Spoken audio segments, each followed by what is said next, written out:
Hey guys, what is going on? We are here in week 8 at our bye week, coming off that victory against the Jets.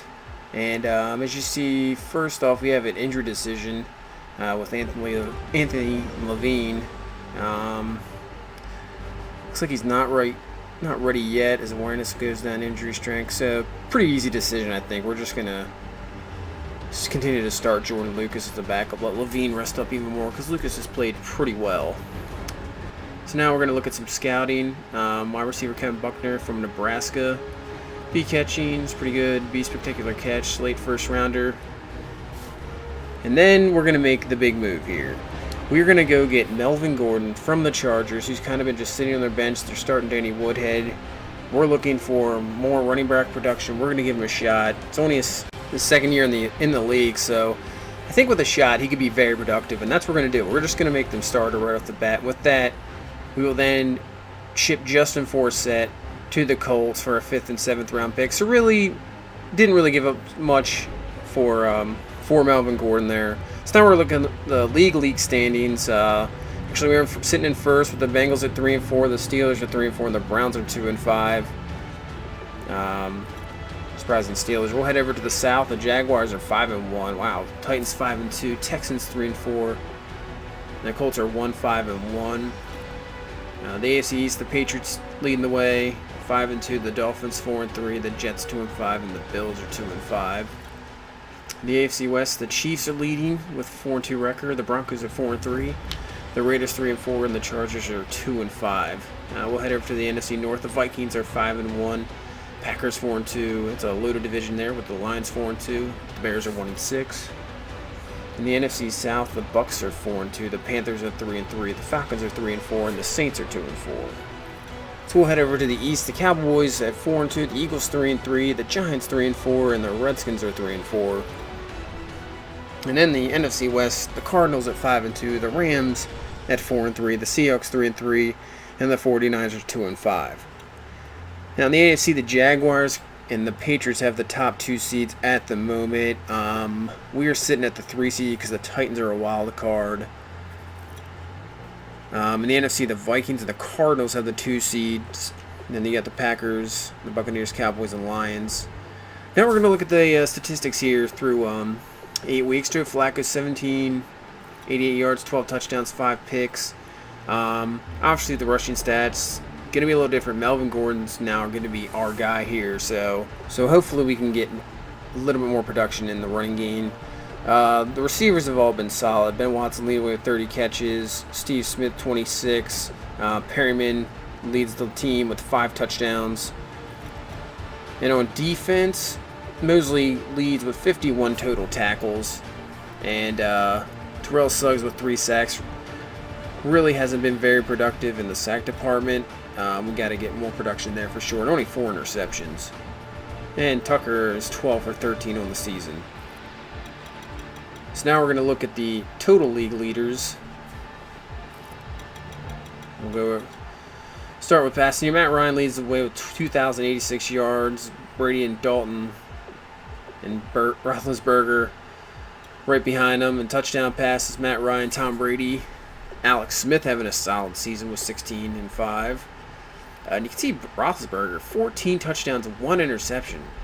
I don't know how the Steelers are 3 and 4. Wow, their defense must be awful, because Roethlisberger is playing very well. I don't really get that one. You see Rivers and Dalton leading league interceptions. At rushing, Gurley, 680 yards. It was 100 yards more than the next guy. See, Ivory's got 587 with 5.4 carry. Peterson there, like Eric Blunt, Charles Sims, Carlos Hyde, Lamar Miller leading the touchdowns with 8. Deion Lewis with 7. Even Le'Veon Bell with 7. Yeah, I don't get the Steelers. Maybe their defense is just not good. Maybe because they're obviously not turning the ball over, so I have no idea. So Chris Ivy there with 6. Sproles with 5. Theoretic with 5. Now for receiving, Edelman leading the way with 53 catches. Julio Jones right there. Travis Benjamin, Emmanuel Sanders, Eric Ebron, Crabtree, and Tony and Gates having a really good season. In yards, Julio Jones with 844. I mean, 18.3 a catch. Wow. That was 120 yards a game. Edelman with 758. DeAndre Hopkins with 612. And touchdowns, it's going to be Julio Jones right there too with Edelman and A.J. Green. Kenny Stills with 5. A bunch of guys there with 5. Perryman with 5. Going the defense, Preston Brown leads the league in tackles. And Alden Smith is second right there. Lawrence Timmons with 68. I think Mosley had 51, so we're not even kind of close right there. We're sort of up there, but not a lot. And sacks, who could have guessed it? It's J.J. Watt with 10.5. Guy's a beast. Ziggy Ansah there with 9. Kyle Williams still doing it with 8. Jamie Collins, Dunlap, Clay Matthews, Derek Wolfe, and Olivier Vernon with 7 apiece. Jonathan Cyprien with 5, and Avante Davis with 5, and then Josh Norman with 5 interceptions. So, wow, that's a lot of interceptions through 8 weeks. Folk leading with 15 field goals. I mean, we're right up there. But Manis still hasn't missed yet. Same with Aguayo, the rookie. And now we're going to look at the top picks. Jared Goff looks like he's playing about 1,200 yards, 5 touchdowns, 4 picks, 62 completion percentage. He's playing pretty well. Carson Wentz looks like he is not playing, and obviously Sam Bradford just got traded in real life, I think, at 1st and 4th, which was kind of ridiculous. Joey Bosa, he has 3 sacks on the year with 29 tackles, and then Jalen Ramsey has 2 interceptions and 31 total tackles. Obviously Stanley is the other pick, but we don't need to check out any stats for him. He's been playing pretty well. So now we're going to move over. Look at the top offenses and defenses. The Patriots with the first ranked offense, the Falcons, the Lions, the Bengals, and the Ravens. Steelers are right there. So we're top 5 in offense. Patriots average 36 points a game. Wow. Now for defense, the Vikings have the number 1 defense. We have the number 2. Seahawks are 3. Buccaneers are 4. And the Panthers are 5. So that would give us a top 5 offense and defense. So that is very good. Alright, that's pretty much going to do it. Just a quick update on stats, standings. Obviously the big time trade to go get Melvin Gordon. Try to get that running game going, because it's going to be so important here the next few weeks for the rest of the season. As you can see, next week, Pittsburgh Steelers, big game. It'll be the first time we face them this season. And with them sitting at 3-4, they really need a victory to get back in the division and the playoffs.